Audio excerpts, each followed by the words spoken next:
On behalf of Crosscheck Media and Biz Talk Today TV, welcome everyone to Power Hour. I am your host, Todd Schoenberger. And joining me today is a candidate who is running for a seat in the House of Representatives this year, representing the great state of Maryland, my friend, Republican candidate, Lieutenant Colonel Berney Flowers. Berney, welcome to Power Hour. I know that you're running for a federal seat, for a federal office spot, but we got to start talking about at the state level. The news that broke over the last 48 hours in the state of Maryland of Governor Westmore, who clearly will want to run for president of the United States, is now bashing the Maryland state flag, the iconic flag. And it's hard to believe that the governor is doing this, especially knowing who he represents. What's the story here, Berney? Is there more to this than we're reading in the headlines? Todd, first of all, it's always a pleasure to see you, brother. You have been a friend for a long time, and I have great faith and trust in you. But as far as Maryland's governor, Westmore, I have no faith and trust in him. Why would he do this? There's nothing wrong with our flag, and all he's doing is creating division and mistrust among the electorate. I see no reason to do this, especially when we have problems with affordability. What about that bridge that's broken that he's not trying to fix? There's a lot of things in Maryland. 14,000 people left Maryland last year, and there's a lot of things we need to fix, and there's nothing wrong with our flag. I don't understand. I agree with you on the flag. I mean, and for people that are in the audience that don't know, it actually represents two of Maryland's founding families, the Calvert family and the Crossland families. That's why it looks the way it does. But Governor Westmore coming out is really, he's not making any friends in the state. I remember when the Ravens played the Steelers, I sent you a text message. It must have been 11:30 at night because I saw a note from Westmore actually rooting for the Steelers. And I said, does he not understand who he's representing? I couldn't believe it. It was unbelievable. So that guy's insane. Oh, he's crazy. I know. Not literally, but you know what I mean. All right. No, I think literally. Well, let's turn the page to the federal side. So you brought up affordability. We'll get into that, and we'll get into the Key Bridge. But I got to ask you about ICE, immigration enforcement. We're seeing a lot of headline stories out of Minneapolis, of course, but it's not just there, it's everywhere. In the state of Maryland today, students are supposed to walk out of their schools. And I know it's just an excuse for them to skip class, but you still have protests that are going around coast to coast. What is your opinion on ICE at this point? Are they doing the right thing, or do you think they may be overstepping? Optics look ugly when people are trying to make it look bad. ICE, I back the blue. I work for DHS. I've got ties into ICE and the federal government.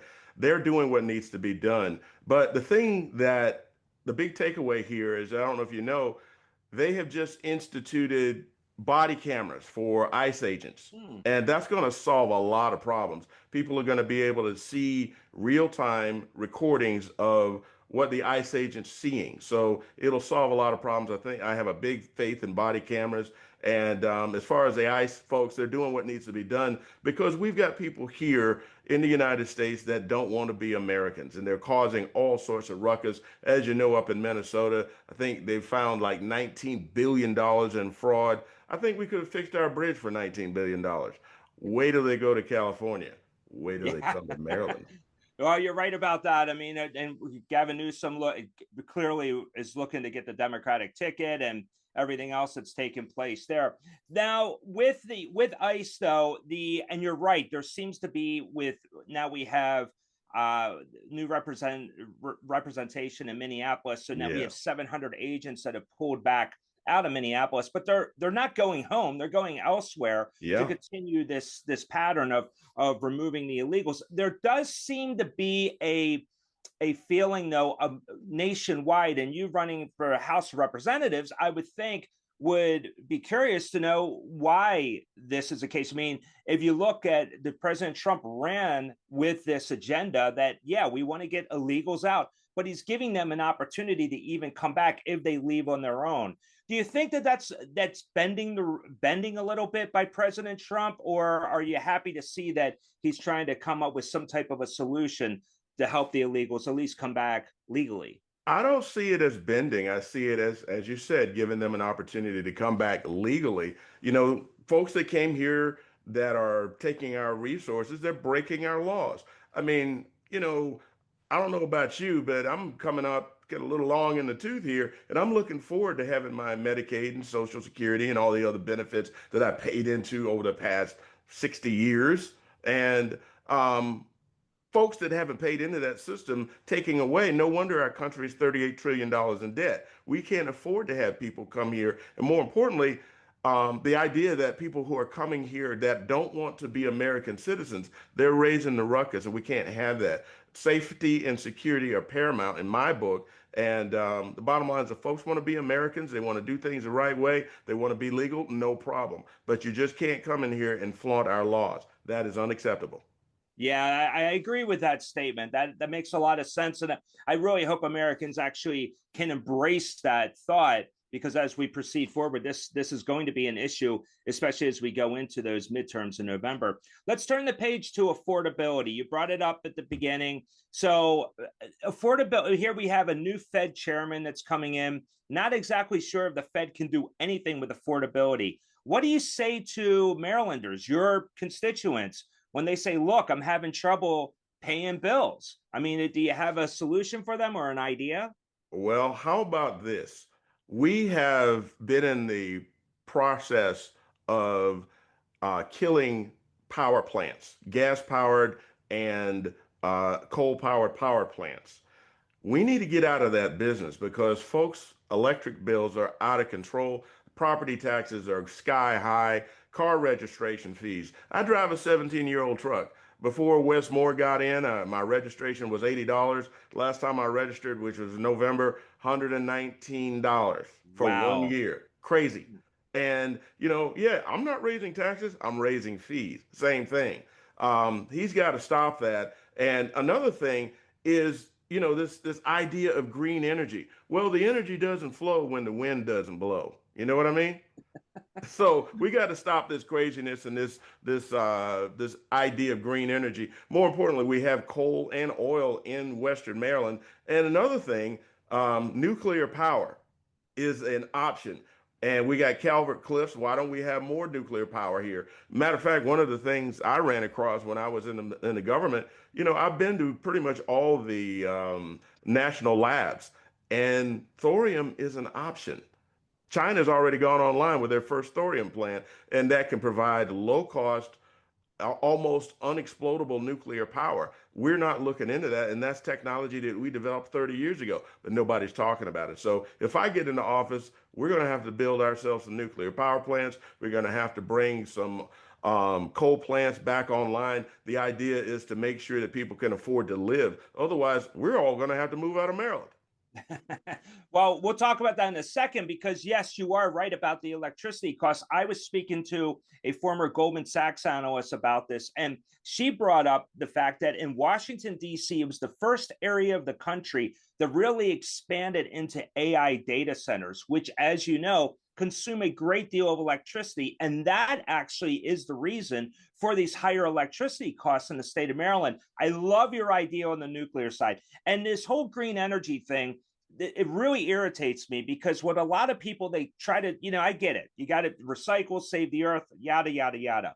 But at the end of the day, you still need oil to actually make all of this happen. The carbon footprint on windmills, on an E85, on with the ethanol facilities in the Midwest. I mean, to transport E85, you need to put it in a tanker truck that's running on diesel, on fuel that's coming out of the ground. So it doesn't make a lot of sense. There has to be alternatives on the logistics, and a lot of these green energy proponents haven't quite figured that out yet. Let's talk about the people leaving Maryland. You mentioned 14,000 are leaving the state, have left the state of Maryland because of the higher taxes, higher fees that we're seeing. Yeah, 100% of zero is zero, Berney. I mean, does Westmore not understand that the tax rolls are going to start falling off of a cliff? I don't think Wes Moore passed his math class in high school. Bottom line, people are leaving. The tax base isn't going to be there. In the meantime, he's bringing us more fees and more social stuff. And the idea is we just simply can't afford it.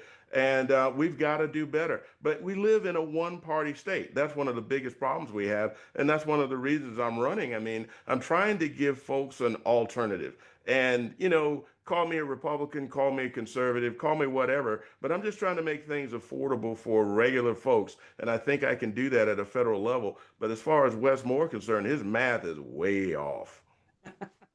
You're right about that.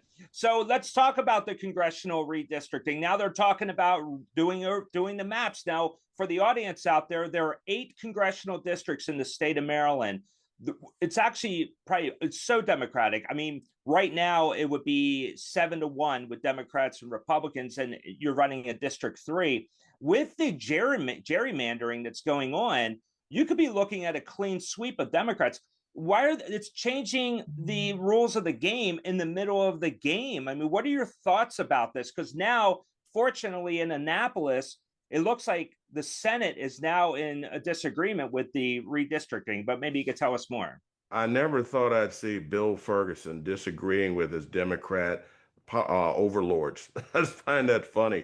But yeah, this redistricting thing, first of all, when I first ran for the first time in 2022, I ran into this, and it makes no doggone sense. And if they were somehow to pass this, the federal government's going to get involved and put it back like it was because it's unfair. And they're basically setting things up to where there can be only one party. I mean, we're really a one-party state at this point, but they're really going after Andy Harris and trying to make this a clean sweep. And it's just takes away all the boundaries of fairness, and it's just terrible. But whatever happens with the redistricting thing, we'll just continue fighting the fight wherever they put me. But I'm not dropping out of the race or anything like that. Matter of fact, I find myself emboldened. But I just hate people being unfair, and that's what's happening here in Maryland. These people should be ashamed of themselves.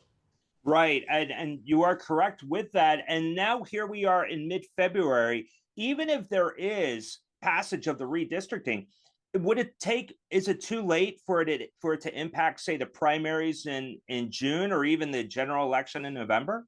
I think it would, because from what I see of the map that they're proposing, they would take District 3 all the way up to Cecil County and Harford County. There's some wonderful people up there. Wow. But it would, kind of jumble things. You take away a lot of the folks here in Anne Arundel and Howard, and you make a super county or district that would be virtually impossible to win for any Republican, even Andy Harris. So it's just unfair. And at some point, I think the federal government, the Justice Department is going to get involved. But I'm hoping, believe it or not, that Bill Ferguson prevails and we don't have to go through all this. Yeah, I agree with that. So let me make sure I understand that. Are you suggesting that even in the current area where District 3 is, set for the audience that's south of Baltimore City, so that area, they're looking to add Cecil County and Harford County? That's what I'm seeing. Now, Wow. It hasn't been approved yet. It's been approved by the delegates, but not the state Senate. But yeah, that's what they're talking about doing from what I understand of the map. But I'm not paying attention to that much. What I'm trying to do is get out and talk to people and make people understand that there's an alternative to the chaos that the Democrats are bringing. Yeah, and what a gigantic pain that would be for a candidate like yourself, Oh, yeah. because so the audience knows, Cecil County is the upper right corner of the state of Maryland, actually borders Delaware. Yeah. So that would be a lot of tolls going in and out. Maybe that's Wes Moore's plan for you to go bankrupt on paying the tolls through the tunnel. So I told you he can't count. His math is terrible. let's talk about the Key Bridge. The Oh, news story with Wes Moore, how he wants to bring in that sphere that they have in Las Vegas. They want to make one in Maryland. He thinks this is great. It's going to create, I don't know, thousands of jobs, and that's wonderful. But he can't even build the bridge. You can't rebuild the Key Bridge, of all things, in the state of Maryland. Can you give the audience an update on where we stand with the bridge? last I checked, it won't be ready until 2028, and it's going to cost $5 billion. Remember, we've got an Army Corps of Engineers that is funded for disasters and emergencies, and they could have had that thing halfway built by now. And I tell you, I experienced that when I was down at Keesler Air Force Base back in the days of Katrina, and I know what they can do. And Westmore and his crew don't seem to be interested in fixing that bridge. And I would guarantee you that their 2028 estimate will be delayed. I'm sure it will be. And that's a shame because for people in Maryland, especially in Baltimore, the Key Bridge is a vital connection for that beltway. You definitely, they have to get something together there. So then hopefully it'll be sooner than 2028. So let's get to the breaking news of the day today. We are now, we have set up a conversation with the Iranians about their nuclear plans. Now, I thought after Operation, Midnight Hammer, when we knocked out their nuclear capabilities, we were done with this story. Is there a reason why the U.S. government is now bringing up and having conversations with the Iranians? They're having a whole lot of internal strife in Iran right now. The people are revolting against the government. And I can't really speculate that deeply on it, but I know that there's unrest. And when you get unrest in an unstable country like that, bad things happen, especially with nuclear powered states. So we got to get that thing under control as soon as possible. We can't afford for that country to be overthrown. The next thing you know, somebody gets a hold of the nuclear codes over there, and we got World War III on our hands, and we didn't even start it. Yeah, that's a good point. And I'm sure the president is a smart guy. He's probably figuring that it's not about his current term, which ends in a few years, but what happens after. So it's like a chess match. You just want to plan it out. But we'll see how that turns out. So with your campaign, you have the primary coming up in June. Things are looking good, knock on wood. So that's great. Now you get elected in November.